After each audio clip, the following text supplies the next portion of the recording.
오늘 신명기 25장입니다. 25장. 네. 여기는 이 재판에 대한 법도 나오고요.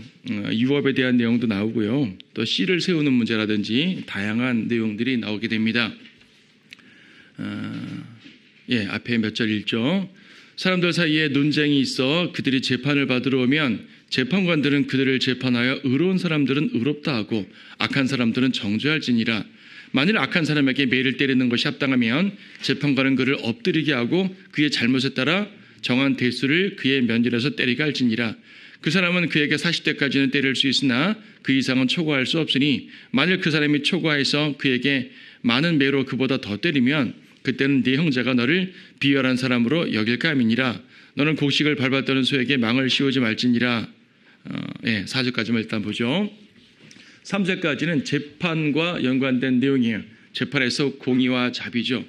율법에는 재판에 대한 많은 언급들이 있습니다. 앞에 24장 17절에서도 가난한 자들을 재판함에 있어서 그들을 보호하고 그들에게 자비를 베푸란 말하고요. 그들에게 재판을 굽게 하지 말라고 하는 거죠.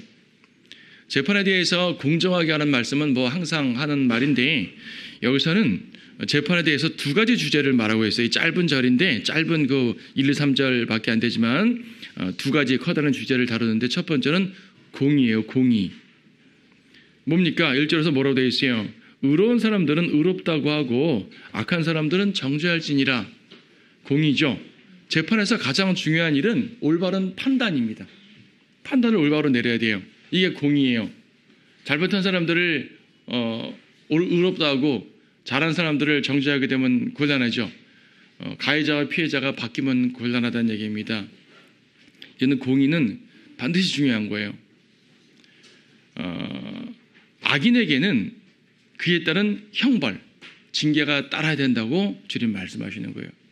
이렇게 말하면 율법은 그랬지. 율법은 죄에 대한 징계고 신약은 은혜는 죄에 대한 은혜다라고 생각할 수 있지만 사실 신약에서 죄에 대해 은혜를 내리는 것도요. 예수님께서 우리 대신 형벌을 받았기 때문에 우리가 형벌이 면제된 것이지 죄를 무시해서 형벌을 면제된 것이 아니란 말입니다. 우린 죄인이거든요. 많은 죄를 지었거든요. 당연히 형벌받아야 정상이고 징계받아야 정상인데 예수님이 우리 대신 십자가의 질고를 지시고 용서해 주셨기 때문에 우리는 용서의 은혜를 누리는 거란 말입니다. 이걸 모르고 신약에는 죄가 없는 거야. 죄 무시해도 되는 거야. 이러면 당연히 안 된다는 얘기죠. 신약이나 구약이나 죄 자체에는 징계가 있는 것이고 심판이 있는 것이고 이것이 하나님의 공의라는 얘기입니다. 분명히 기억해야 돼요.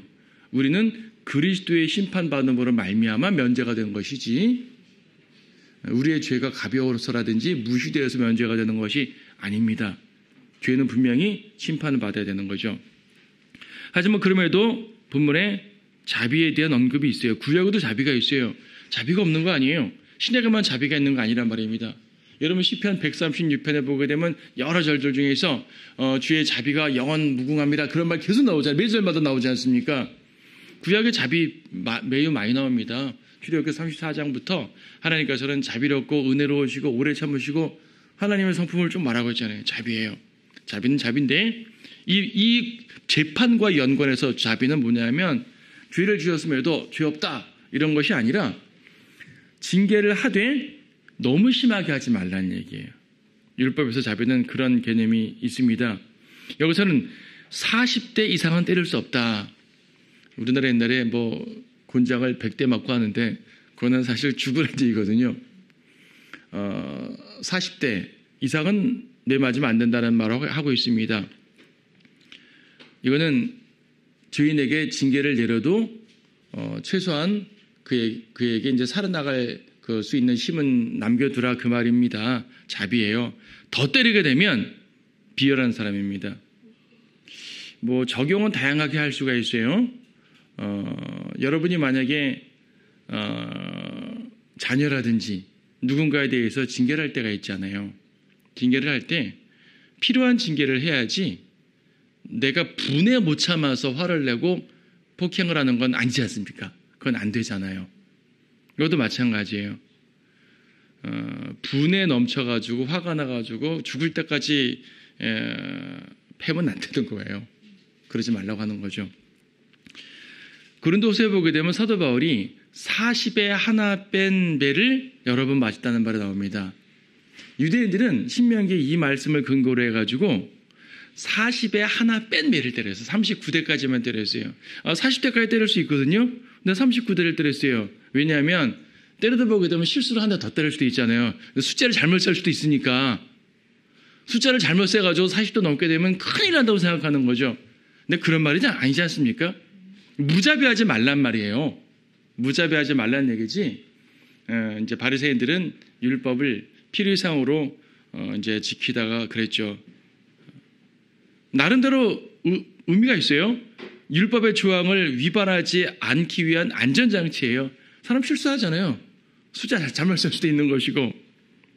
근데 이것은 율법이 아니라 장로들의 전통이에요. 자기들의 전통이지 말씀에 따른 것이 아닙니다.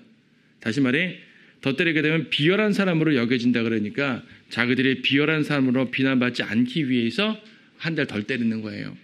의도가 좋죠? 하지만 정말 좋은가요? 정말 비열한 사람으로 비난받지 않으려면 의를 행해야죠. 그 사람들은 복음을 박해하면서 우리가 비열한 사람 취급되면 안 되니까 한 대 덜 때려야 돼 라고 한 겁니다. 사도 바울의 복음을 반대하고 비난하고 박해했지 않아요. 때리면 안 될 사람을 때리면서 한 대 덜 때린다고 비열하지 않은 겁니까? 아니잖아요. 예수님을 죽이면서 비열하지 않으려고 무슨 노력을 한단 말이에요. 아무 소용없는 거죠. 참고로 다니엘 11장 21절 보게 되면 적그리스도를 예표하는 인물이 나오는데 그 인물에 대해서 비열한 사람이라고 표현을 해요. 비열한 건 사탄의 모습이에요. 바리새인들은 유대인들은 이 말씀을 지키기 위해 문자적으로 이 조항을 지키기 위해서 더 큰 거 놓쳐버린 사람들이죠.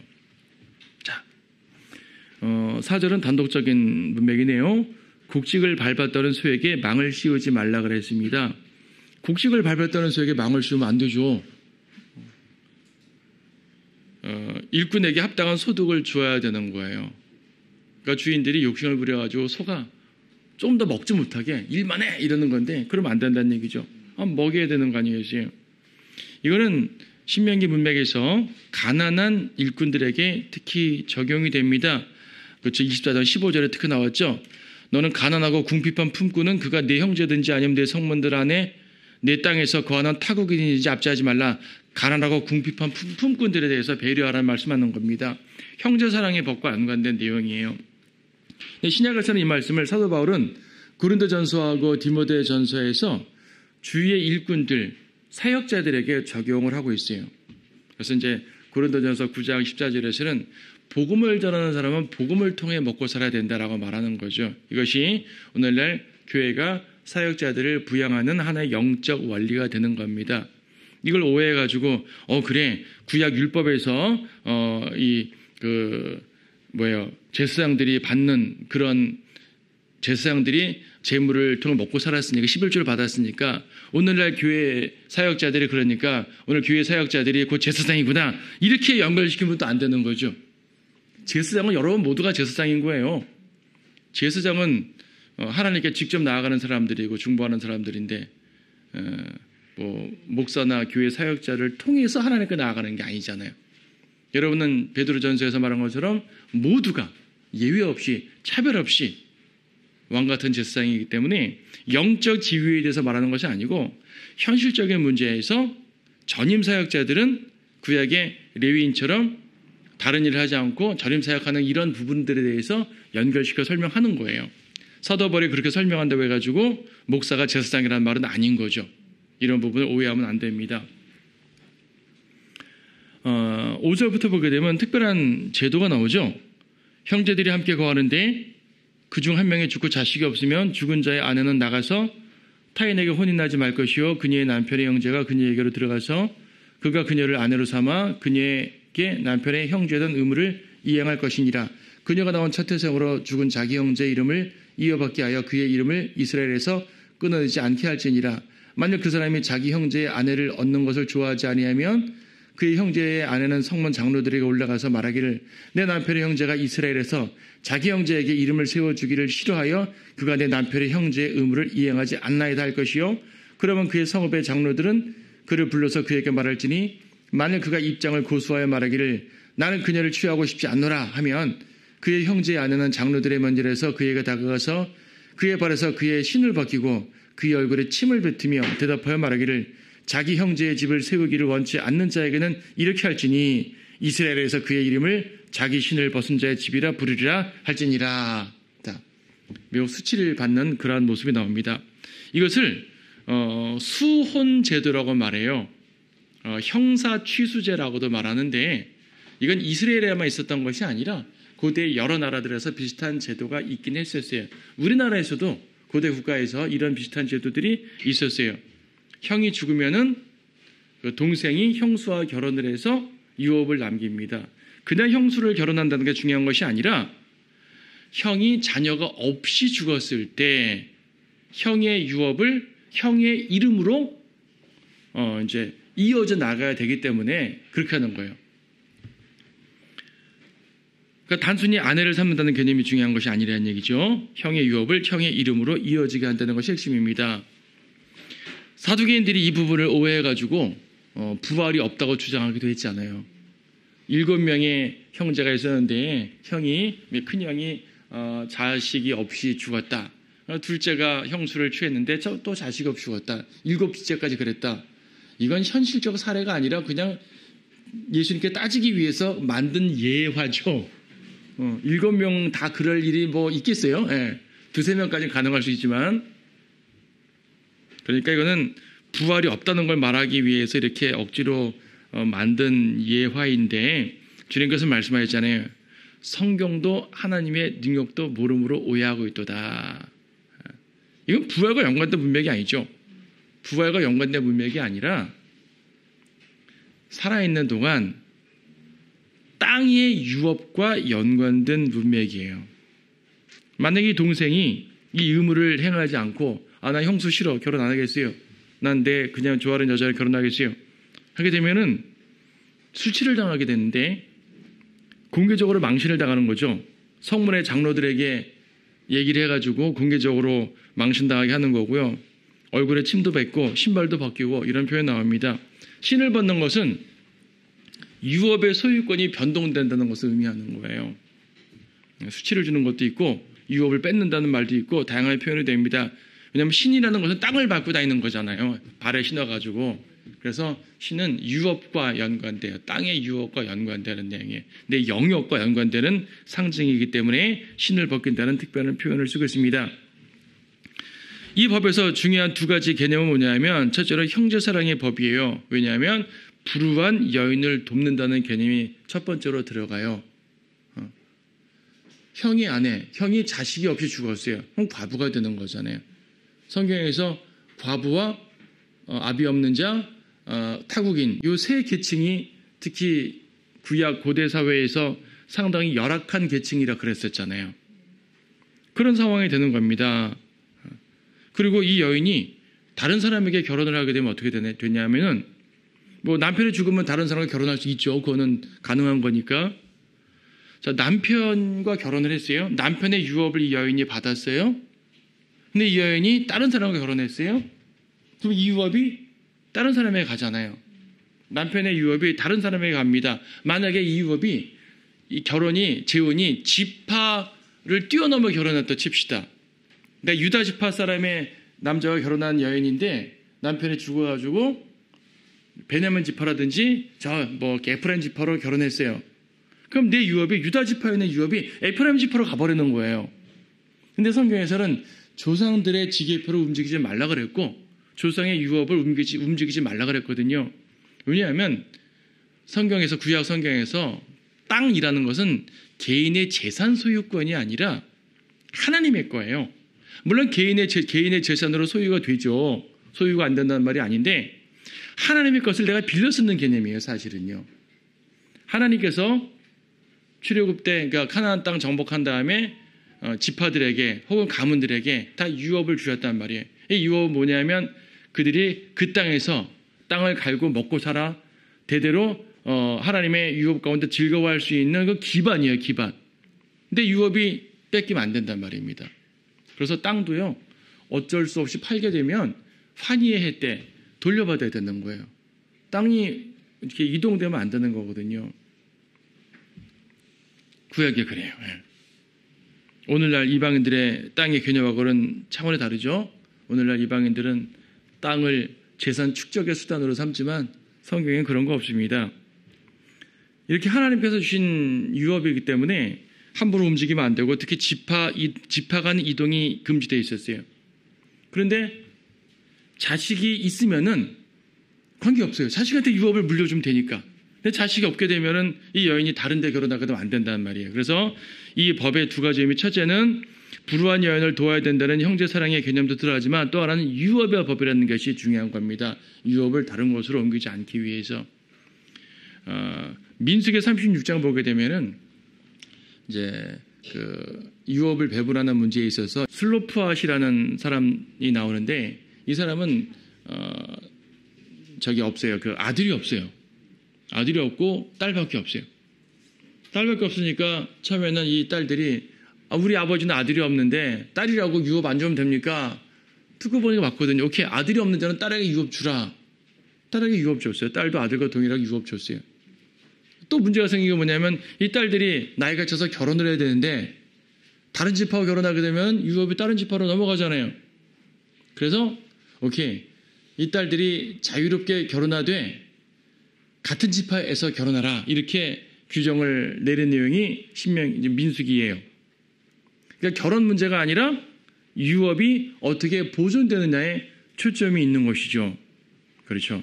그래서 이게 룻과 보아스의 예와 연관되는데, 여러분 룻기에 보게 되면 룻이 이제 보아스가 이제 룻과 결혼함으로써 룻의 남편이 죽었기 때문에 룻의 남편의 가장 가까운 친척 중에 하나인 보아스가 결혼을 하잖아요. 그래서 이제 룻기의 내용이 바로 신명기 요 제도와 연관된다. 룻기의 내용이 수혼제도다라고 보통 말하는데 사실 엄밀하게 수혼제도가 아니라 좀 변형된 거예요. 자, 룻기 알죠? 룻은 유다 지파의 남편과 결혼했는데 모압 땅 갔다가 남편이 죽고 시어머니와 함께 돌아왔는데 다시 재혼을 할 때 반드시 자기 지파 사람 결혼해야 돼요. 이왕이면 친형제하고 결혼해야 되는데 친형제가 없어요. 둘 다 죽었기 때문에. 본문에 보게 되면은 25장 5절에서 형제들이 함께 거하는데 그 중에 한 명이 죽고라고 말하기 때문에 여기서는 친척을 말하는 것이 아니라 친형제에 대한 내용을 말하는 거예요. 그래서 룻이 보아스와 결혼한 것은 신명기 25장의 수혼제도와 딱 맞아떨어지는 상황은 사실 아니에요. 이거는 그런 경우가 아닙니다. 굳이 수혼제도로 말하면 좀 변형된 수혼제도인 거죠. 말한 것처럼 민수기 36장 말한 것처럼 결혼보다는 유업의 보존에 초점이 맞춰진 거예요. 유업의 법과 이제 연관된 겁니다. 더 가까운 친척이 유업을 이어받을 수는 있어요. 결혼은 사실 안 해도 돼요. 근데 유업을 이어받는데 이 경우 유업을 사는 거거든요. 더 가까운 친척이 있기 때문에 그 친척이 포기함으로써 보아스가 차지했습니다. 이건 나중에 그 룻기를 또 보게 될 때 알겠지만 그렇습니다. 그때도 보게 되면 신발을 벗어뒀어요. 볼까요? 어디에요? 룻기 4장 3절 말씀 보시게 되면 재판관계 다음에 룻기 4장에서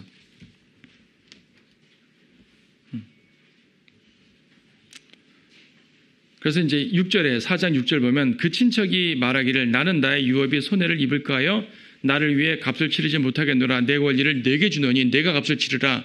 나는 그것에 값을 치르지 못하겠노라 하더라. 옛날 이스라엘에서 값을 치르고 교환하는 일에 있어서 모든 일을 확증하는 관습이 이것이었으니 즉 사람이 자기 신을 벗어 그것을 그의 이웃에게 주는 것이라. 신을 벗어주잖아요. 지금 약간 개념이 좀 바뀌긴 했어요. 신명기에서 신을 벗는 것은 뺏는 개념이에요. 수치를 주는 개념이 들어갔었어요. 유업을 포기하게 되니까 수치의 개념이 들어갔는데 룻기에서는 약간 개념이 바뀌어가지고 유업의 권리를 포기해서 거래의 개념으로 했어요. 자, 내가 신을 벗어주니까 이 유업은 네 거야 라고 개념이 들어가죠. 어쨌든 신은 유업과 연관된 개념이에요. 좀 더 개념이 변형된 내용이 시편 60편에 나오는데 시편 60편에 특별한 표현 나오죠. 시편 60편 8절 보게 되면 모압은 내 목욕통이요 에돔 위로는 내 신을 던지리라 라는 말을 나와요. 에돔 위에 신을 던진다 그러니까 유업을 에돔에게 넘겨줬나? 이 말이 아니라 거꾸로예요. 그냥 거꾸로. 에돔을 차지한다는 말이거든요. 이거는요. 재림과 연관된 예언적인 시예요. 6절부터 하나님께서 자신의 거룩하심으로 말씀하셨도다. 내가 기뻐하리라. 내가 세켐을 나누며 수콧 굴짜기를 측량하리라. 길르앗이 내 것이요 므낫세도 내 것이며 에프라임 또한 내 머리의 힘이요 유다는 나의 입법자며. 지금 이스라엘 모든 땅에 대해서 유업을 주장하는 내용입니다. 모압은 내 목욕통이요. 7절은 이스라엘 땅 내용이에요. 길르앗, 므낫세, 다 에프라임, 다 이스라엘 땅이잖아요. 세켐. 근데 모압은 이스라엘 땅 벗어나죠. 이쪽까지도 차지한단 말이에요. 에돔 위로는 내 신을 던지리라. 필리스티아야 너는 나로 인해 승리함성을 지르라. 필리스티아가 승리했단 말이 아니라 내가 필리스티아 너를 이겨서 차지했으니 너도 내 백성과 마찬가지로 나를 환호해 그 말이거든요. 주님께서 승리하실 때 이스라엘과 온 이방이 주님께 찬양과 환호를 올리는 그러한 메시아 연관된 시예요. 그 중에 우리가 말하려는 것은 에돔 위로는 내 신을 던지리라. 이 룻기의 개념으로 보게 되면 에돔에게 신을 던지니까 에돔이 내 유업을 가져갔나가 아니라 여기서 거꾸로죠. 에돔을 차지한단 말이에요. 정복해서 유업을 차지한다. 자, 이 신과 연관된 개념들이 그런 개념이 있습니다. 하여튼 유업과 연관해서 성경에는 다양한 표현이 나오는 것을 알 수 있고요. 이 법 자체가 유업을 함부로 이동하지 않고 자기 친족 가운데서 유업을 이어지게 한다는 이 개념이 강합니다. 왜 이렇게 자세하게 말씀하시냐면 하나님께서는 그 씨와 유업을 매우 중요하게 생각하시기 때문이에요. 이 씨에 대한 보호가 또 한 번 나오는데 11절에 나옵니다. 두 사람이 서로 싸우는데 한 사람의 아내가 자기 남편을 치는 자의 손에서 남편을 구해내려고 가까이 다가가서 손을 내밀어 그 사람의 은밀한 부분을 잡거든 너는 그 여자의 손을 잘라버릴지니 내 눈에 그녀를 불쌍히 보지 말지니라. 이 말은 음란한 개념에서 말하는 것이 아니라 급소를 쳐가지고 상대방을 쓰러뜨린단 말이에요. 싸우다 보거나 급소를 쳐서 상대방을 쓰러뜨릴 수가 있죠. 근데 이 경우는 안 되는 거예요. 왜 안 되냐면 씨를 상하게 했기 때문에 안 되는 거예요. 이 앞에서도 봤지만 씨를 상하게 된 사람은요. 주의 회중에도 들어가지 못한다 그랬어요. 그만큼 중요한 문제예요. 하나님께서는 이스라엘 백성에게 씨를 상당히 중요하게 여기시기 때문에 단순하게 상대방을 이기기 위해 급소를 치다 이런 개념으로 설명하면 안 되는 거예요. 하나님께서는 할례도 바로 그런 의미에서 행해진 것이고 씨와 유업은 이스라엘이라는 언약의 백성에게 매우 중요한 것입니다. 이스라엘은 아브라함 이래로 씨가 강조된 백성이고 하나님은 이스라엘을 이 씨에서부터 구별하신 거예요. 그래서 매우 중요하게 생각하는 부분입니다. 씨와 유업은 언약의 백성에게 매우 중요해요. 반면 신약 성도들은 물리적 씨는 중요하지 않아요. 어차피 우리는 모두 아담의 씨거든요. 물리적으로. 아담의 씨이기 때문에 아담의 씨에서 뭐 선한 것이 있겠습니까? 어차피 우리는 씨하고는 연관이 없는 백성이에요. 다만 우리는 예수 그리스도를 믿음으로 말미암아 아브라함의 영적 씨가 되었죠. 물리적 씨 아닙니다. 우리는 모든 이방인들이지만은 아브라함의 후손이 된 거예요. 믿음으로 아브라함의 후손이 됐다고 말하잖아요. 근데 뭐에 대한 믿음? 예수님의 구속사역에 대한 믿음. 그렇죠? 예수님을 믿음으로 말미암아 우리는 아브라함의 후손이 된 겁니다. 이걸 우리 그래서 영적 씨라 그래요. 그럼 영적 씨는 어떻게 되는 것인가? 이 유업과 연관되는 것인가? 아니요. 이 유업은 영적 씨는 관계없어요. 이스라엘 땅이라는 그 유업은 아브라함의 물리적 씨에게만 적용되는 내용이에요. 그래서 우리는 그 땅을 차지할 이유가 없는 거죠. 로마 카톨릭이 중세시대 내내 자기들이 아브라함의 영적 후손이다. 교회는 아브라함의 후손이다. 주장함으로써 아브라함의 후손이면 영적으로만 후손이면 주장하면 될 텐데 그냥 물리적 후손까지 주장함으로써 팔레스타인 땅을 차지하려고 이스라엘 땅을 차지하려고 얼마나 많은 노력을 했어요. 십자군 전쟁이 바로 그거죠. 기왕에 차지하려고 노력했지만 결코 성공하지 못했던 것입니다. 못하죠. 예. 그래서 땅의 유업은 물리적인 시 이스라엘이 받습니다. 이스마엘이 받는 것도 아니에요. 이스라엘이 받아요. 반드시. 현재는 아랍 사람들이 차지하고 있지만 궁극적으로 하나님께서 역사하고 이제 이루실 것입니다. 13절에서는 너는 너의 가방에 상이한 저울추 곧 큰 것과 작은 것을 넣지 말고 너는 내 집에 상이한 돼 곧 큰 것과 작은 것을 두지 말라. 너는 완전하고 정확한 추를 가지며 완전하고 정확한 되를 가질지니라. 그리야 주 너의 하나님께서 내게 주시는 땅에서 너의 날들이 길리니 이는 그 같은 일들을 행하는 모든 자와 불의하게 행하는 모든 자는 주 너의 하나님께 가증함이니라. 저울추로 속이고 이러면 가증한 거라고 말하는 거예요. 저울추와 되를 가지고 속이면 큰일 나는 겁니다. 상거래에서도 큰일 나는 것이고 재판에서도 큰일 나는 것이에요. 하나님은 절대 기준을 정해주신 겁니다. 일체적으로는 상거래와 연관된 내용 아니겠어요? 상거래에서 공정성 문제. 서로 각기 다른 기준으로 하면 안 되죠. 이 사람은 이뻐 보이니까 큰 대로 하나 퍼주고 이 사람 미워 보이니까 작은 대로 하나 퍼주고 이러지 말란 말입니다.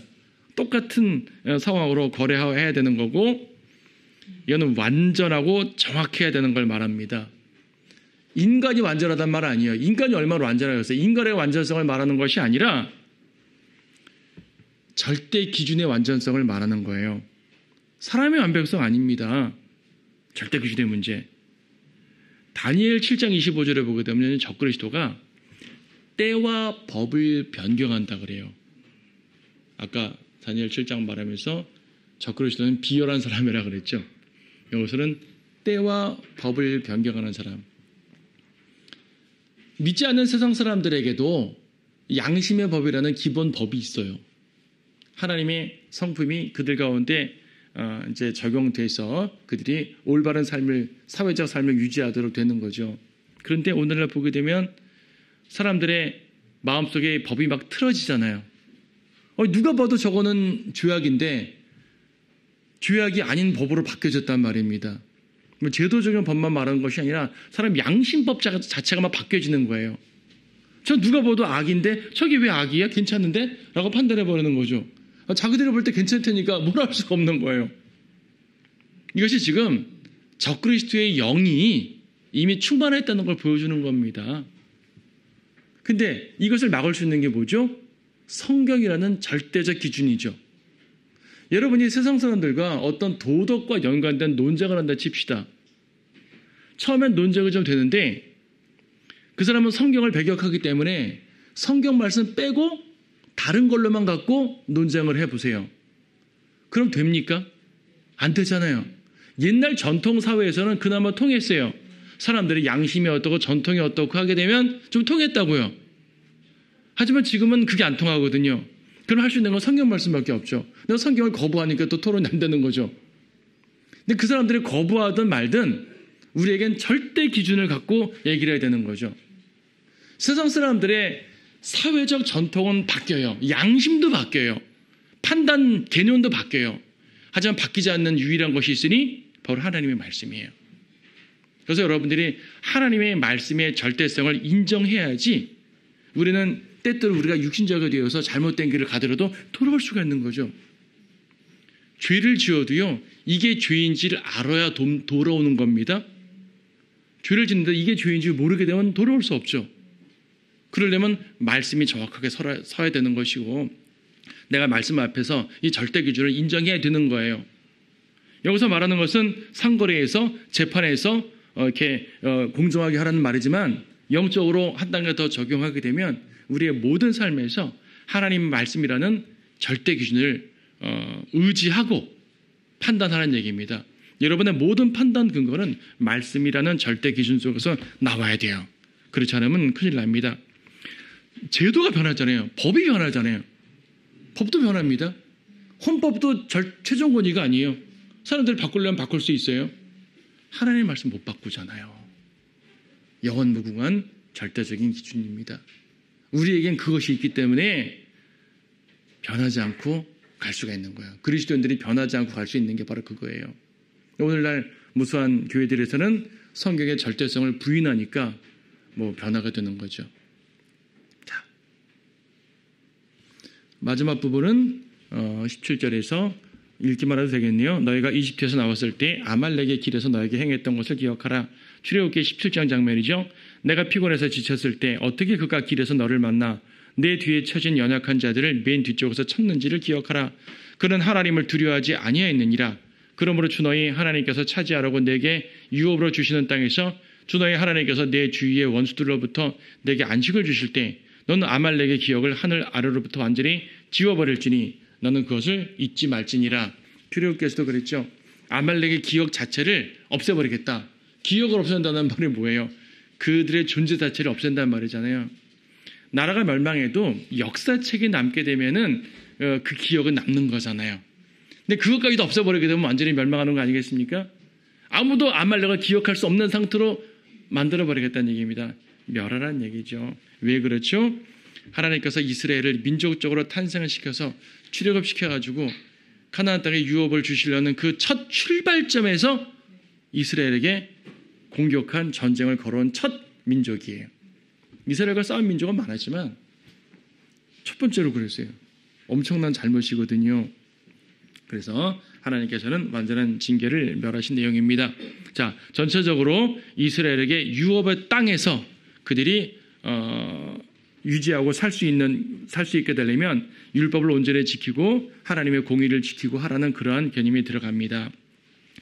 다음 시간에는 26장 볼 텐데 이제 구체적인 법들이 끝났어요. 구체적인 법들이 끝나고 그들이 하나님 앞에 어떠한 자세를 가지고 나가야 되는지를 결론적으로 보여주는 것이 26장부터 펼쳐집니다.